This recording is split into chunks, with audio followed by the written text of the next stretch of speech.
Hello guys, हमारे पास है ये स्मार्टफ़ोन की दो बैटरी, एक वीवो की है और एक ओप्पो की है। आज हम इसके साथ एक्सपेरिमेंट करने वाले हैं। ओप्पो की बैटरी को काट कर देखते हैं और इसको देखते हैं क्या होता है, ब्लास्ट होता है कि क्या होता है। चलिए शुरू करते हैं ये वीडियो।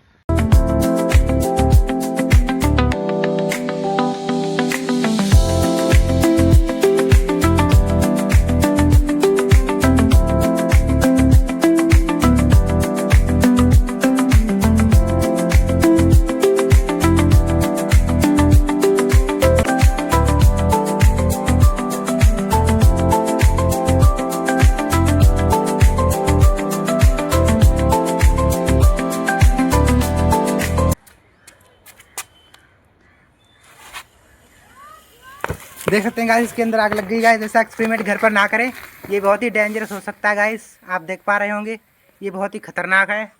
ऐसा कुछ घर पर ट्राई करने की कोशिश ना करें, ये बहुत ही खतरनाक हो सकता है। थैंक यू, मिलते हैं अगली वीडियो में।